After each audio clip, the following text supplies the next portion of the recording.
بہرحال یہ صورت بڑی عظیم صورت ہے، اور الحمدللہ ہم تمام مسلمانوں کو یہ صورت یاد ہوتی ہے، اگرچہ کچھ خامی غلطی کوتاہی رہ جائے لیکن یاد ہوتی ہے، بچوں تک یہ یاد ہوتی ہے۔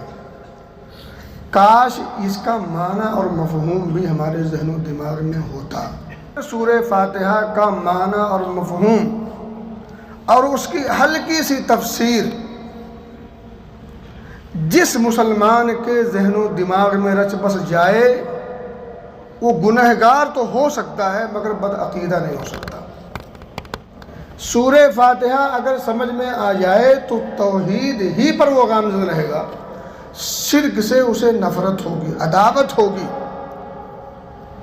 اور وہ مشرکین جو اپنے شرک پر ڈٹے ہوں ایسے لوگوں سے اسے گھن آئے گی، نفرت ہوگی، کراہت ہوگی ایسی مجلسوں میں بیٹھنے سے جہاں مشرکین کی بھی کا وہی وجود ہو۔ حقیقت ہے سورہ فاتحہ ذہن و دماغ میں رچ بس جائے، قلوب و اذہان میں اتر جائے اور آدمی بدعقیدہ ہو، اللہ کو چھوڑ کر غیروں سے اس کے رشتے اور وابستگی ہو، اللہ کے رسول صلی اللہ علیہ وسلم کی سنتوں سے کوئی لگاؤ نہ ہو، بدعت و خرافات کا رسیہ اور دل دادا ہو، یہ دعوے کے ساتھ بات کہی جا سکتی ہے کہ ایسا نہیں ہو سکتا۔ لیکن افسوس یہ ہے کہ ہمیں سورہ فاتحہ یاد بھی ہے، پڑھتے بھی ہیں، مگر یہ ساری خرافات ہمارے اندر پائی جاتی ہے۔ اس کی بنیادی وجہ کیا ہے؟ وجہ یہی ہے کہ ہمیں یاد تو ہے، پڑھتے تو ہیں مگر سمجھتے نہیں۔ اللہ کہتا ہے افلا یتدبرون القرآن، قرآن میں غور و فکر کیوں نہیں کرتے؟ ام علی قلوب اقفالها، کیا تمہارے دلوں پر لاک لگا دیے گئے ہیں، تالے مقفل ہو گئے ہیں، بند کر دیے ہیں سوچنا سمجھنا؟ میرے بھائی ہم اپنے ذہن و دماغ کو، قلوب و اذہان کو کھولنے کی ضرورت ہے۔ آج میں سرسری طور پر آپ کو صرف اس کا ترجمہ بتاؤں گا۔ اللہ فرماتا ہے الحمدللہ رب العالمین، ہر قسم کی تعریف کے جتنے پہلو ہو سکتے ہیں، جتنے پہلو ہو سکتے ہیں، تعریف کے جتنے پہلو ہو سکتے ہیں۔ دیکھیں ایک پہلو یہ ہے کہ کسی آدمی کے اندر آپ کوئی خوبی دیکھیں تو آپ بڑے اچھا بولتے ہیں، آپ بڑے خوبصورت ہیں، آپ بڑے مالدار ہیں۔ یہ جو جس کی آپ تعریف کر رہے ہیں، جس کا بخان کر رہے ہیں، اسے دیا کس نے ہے؟ یہ کس کا کرم ہے، کس کا فضل ہے، کس کا گفٹ ہے؟ یہ اللہ رب العزت کا۔ اس لیے تعریف کے لائق ذات صرف اور صرف اللہ کی، الحمدللہ۔ انبیاء کو نبی کا تمغہ کس نے دیا؟ رسالت کا منصب کس نے دیا؟ انبیاء کو وہ فضائل، وہ خصائص کس نے دیے؟ اولیاء کو اللہ رب العزت نے جو کچھ بخشا وہ اللہ ہی کا تو عطیہ ہے، تو تعریف کے لائق صرف اللہ ہے، الحمدللہ۔ لیکن آپ اپنے سماج میں دیکھیں ایک مخصوص طبقہ ہے جس کی زبان پر اللہ کا ذکر نہیں آتا، اللہ کی تعریف نہیں آتی، اللہ کی حمد و ثنا نہیں آتی، زبان گنگ ہو جاتی ہے، منہ میں دہی جم جاتی ہے۔ لیکن اگر اپنے بنائے ہوئے اصلی یا جعلی پیروں کی بات آئے تو ایسے گن گاتے ہیں جیسے لگتا ہے کہ وہ بات اسی پیر کی نہیں، مرشد کی نہیں، بلکہ وہ اللہ کی ہو رہی ہو، بس نام الگ چینج کر دیا۔ ایسی ایسی تعریف اور ایسی ایسی باتیں اور ایسے ایسے بخان اور ایسے ایسے الفاظ جو زیبا دیتے ہیں تو صرف اللہ کو، مگر وہ گائے جا رہے ہیں کیونکہ انہوں نے اس معنی کو صحیح معنوں میں سمجھا نہیں۔ الحمدللہ رب العالمین، ہر قسم کی تعریف کے جتنے پہلو ہو سکتے ہیں سب خاص ہیں اللہ رب العالمین کے لیے، سارے جہان کا رب ہے، ہر عالم مکمل ایک الگ دنیا ہے۔ اللہ رب العزت سارے مخلوقات کا خالق بھی ہے مالک بھی ہے، رب بھی ہے۔ اگر پہلی آیت پر غور کر لیں تو مجھے بتائیں دل میں عظمت اللہ کی کوٹ کوٹ کر نہیں بھر سکتی؟ جب اللہ کی عظمت دل میں بیٹھ جائے گی تو آپ کسی اور کو وہ مقام نہیں دے سکتے۔ اگر اللہ کی عظمت بیٹھ جائے، سارے جہان کا رب ہے، ایک انسان کو پیدا کیا تو انسان کو کن کن چیزوں کی ضرورت پڑ سکتی ہے، وہ ساری چیزوں کو اس نے پیدا کیا۔ زمین کی ضرورت تھی، زمین پیدا کیا، فضا کی ضرورت تھی، فضا بنایا، آسمان کی ضرورت تھی، آسمان بنایا۔ بات صرف اسی پر رک گئی؟ بے شمار ان گنت چیزیں اس دھرتی میں اگائیں، بسائیں، تاکہ انسان کی تمام ضروریات اس کی پوری ہو سکے جس کا تعلق زمین سے ہے، اور تمام ضروریات پوری ہو سکے جس کا تعلق فضا سے ہے، اور جس کا تعلق آسمان سے ہے۔ یہ میں آپ کو صرف سمجھانے کے لیے 2-3 کا نام لے رہا ہوں، اور کتنی چیزیں اللہ نے ہمارے لیے پیدا کی ہیں، یہ اس کے رب ہونے کا تقاضا تھا۔ تو اللہ ہی کے لیے ہر قسم کی تعریف ہے جو سارے جہان کا رب ہے۔ الرحمن الرحیم، جو نہایت مہربان، بڑا رحم والا ہے۔ آپ سوچیں جو رب ہو اور وہ رحمان الرحیم نہ ہو تو یہ دنیا بھسم ہو جاتی، نظام درہم برہم ہو جاتا۔ کیونکہ آپ خود ایک مثال دیتا ہوں سمجھنے کے لیے۔ اللہ نے پیدا کیا، تمام ضروریات زندگانی کو بھی پیدا کیا تاکہ انسان اپنی زندگی صحیح طور پر صحیح معنی میں گزار سکے۔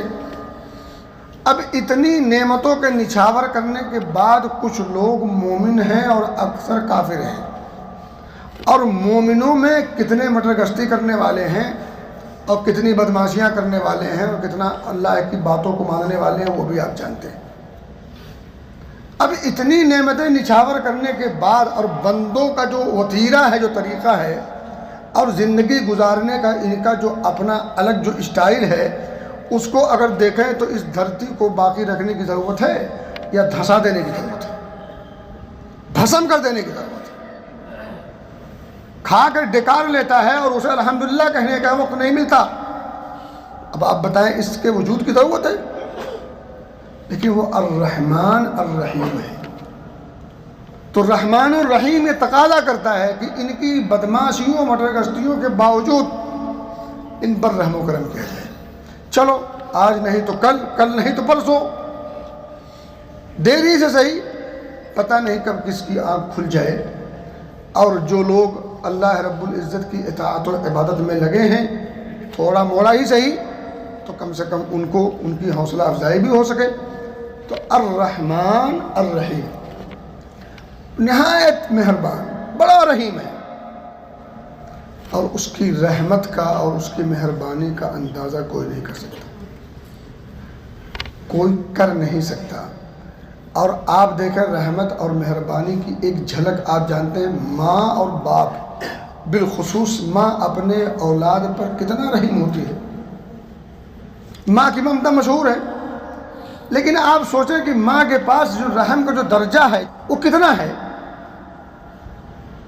کتنا ہے، ذروں میں بھی نہیں ہے۔ اور اللہ کے پاس 99 درجے ہیں، یعنی آپ رحمت کو تقسیم کریں 100 میں تو 99 حصہ اللہ رب العزت کے پاس ہے، اور ایک حصہ صرف اللہ نے اپنی مخلوقات میں تقسیم کیا ہے۔ صرف ایک حصہ مخلوقات میں تقسیم کیا ہے، ساری مخلوق میں، صرف ماں میں نہیں، ساری مخلوق، جن ہوں، انس ہوں، ملائکہ ہوں، اور جانور ہوں، حیوان ہوں، جو بھی ہیں، جتنے بھی ہیں، سب کے اندر اسے تقسیم کیا ہے۔ اب آپ سوچیں وہ ایک حصہ جو حضرت آدم سے لے کر کے قیامت کی صبح تک کے سارے لوگوں میں، چاہے وہ انس ہوں، چاہے وہ جن ہوں، چاہے وہ جس بھی طرح کی مخلوقات ہوں، ان تمام مخلوقات کے اندر اسے تقسیم کیا گیا ہے، کتنا حصہ ملا ہوگا۔ لیکن آپ تصور کیجئے کہ وہ حصہ جو شمار میں نہیں آتا، اتنا حصہ اگر ماں کو ملا ہے تو ماں کی ممتا اتنی مشہور ہے۔ اب وہ 99 درجہ جس کے پاس ہوگا اس کی محبت اور اس کا کرم اور اس کی عنایت کس قدر ہوگی، اس کا اندازہ کون کر سکتا ہے؟ اب سورہ فاتحہ اگر آدمی کو پتہ ہو سورہ فاتحہ میں ہے کیا، تو اللہ رب العزت کی رحمت اپنے بندوں کے تئیں کس قدر ہے اس کا اندازہ ہو سکے، اس کی جھلک ذہن و دماغ میں آ سکے، تو پھر اللہ رب العزت سے لگاؤ اور اس سے پیار اور اس کی عظمت کا تقاضا اور اس تقاضے پر کھرا اترنے کا جذبہ پیدا ہو۔ لیکن افسوس یہی ہے کہ ہم نے سورہ فاتحہ تو یاد کیا ہے مگر فاتحہ سمجھا نہیں۔ ہاں، فاتحہ کھانے پہ پڑھنا سمجھا ہے، افسوس ہے۔ وہ سمجھ نہیں آتی جو صحابہ کی سمجھ میں آئی، وہ سمجھ کیوں نہیں آتی جو نبی اکرم صلی اللہ علیہ وسلم سمجھانا چاہتے تھے، جس کے لیے آپ نے اپنی پوری زندگی وقف کر دی، پوری زندگی وقف کی۔ کھانے پہ سورہ فاتحہ پڑھنا یاد ہے، لیکن سورہ فاتحہ کا مفہوم نہیں یاد ہے۔ سورہ فاتحہ جو عظیم سورتوں میں سے ایک عظیم سورت ہے،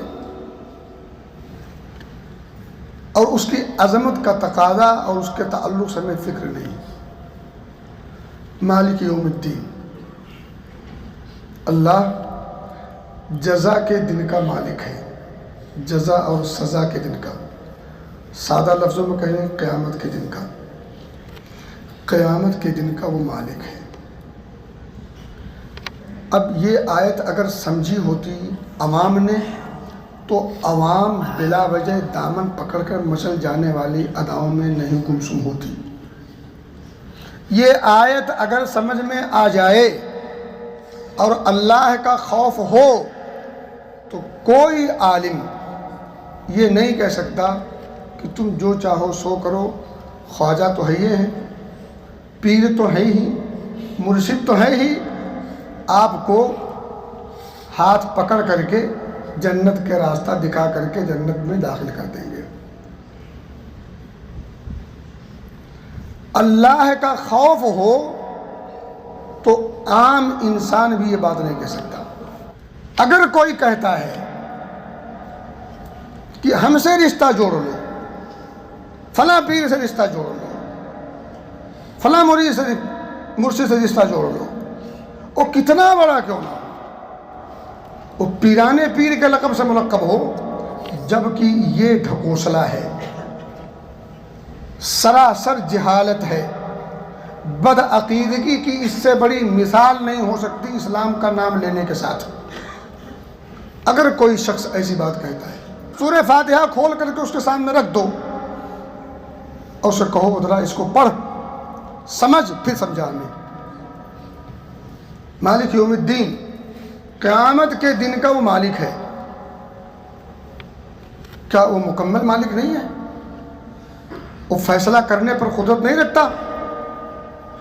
مکمل اختیار ہے اسے، قیامت کے دن وہ فیصلہ کرے گا، اور اس کے فیصلے آپ قرآن میں پڑھیں گے تو جو اچھا عمل کرے گا اچھا بدلہ، جو شخص بھی برا عمل کرے گا اسے برا بدلہ، سزا۔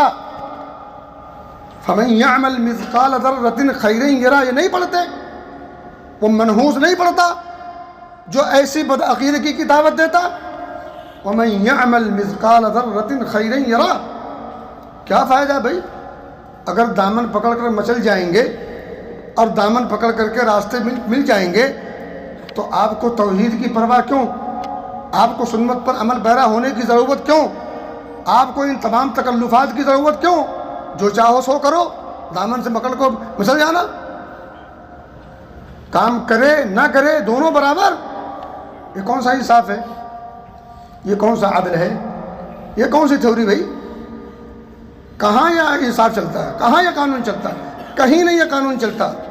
کرنے والے کو، اچھا کرنے والے کو اچھا بدلہ، اس کی تعریف ہوتی ہے، اس کی حوصلہ افزائی ہوتی ہے، اور اس کی واہواہی ہوتی ہے، شاباشی دی جاتی ہے، اور برا کرنے والے کے کان اینٹھے جاتے ہیں، برا کرنے والے کی پیٹھ نہیں تھپتھپائی جاتی بلکہ ہنٹر پڑتے ہیں۔ مالک یوم الدین جزا کے دن کا مالک ہے، جو اچھا کرے گا، جتنا اچھا کرے گا اس کو اتنا اچھا بدلہ ملے گا. جو جس قدر برا کرے گا اس کو اس قدر اس کی برائی کی سزا وہاں ملے گی. ایسا بھی نہیں کہ وہ کسی اور کی سزا کسی اور کے سر پہ تھوپ دی جائے. ایسا بھی نہیں کہ کسی اور کا اچھا عمل کسی اور کو دے دیا جائے. ایسا بھی نہیں ہوگا. جو جس چیز کا مستحق اور حقدار ہوگا اس کو اللہ رب العزت اس چیز کا حق اسے دے گا جزا کے طور پر. اور اگر کوئی برا ہے تو سزا کے طور پر. وہاں کسی کی داد نہیں گلے گی. اللہ رب العزت مکمل طور پر اس دن کا مالک ہوگا اور آزادی کے ساتھ اپنے اختیار و اقتدار کے ساتھ ان سارے مسئلوں کو حل کرے گا.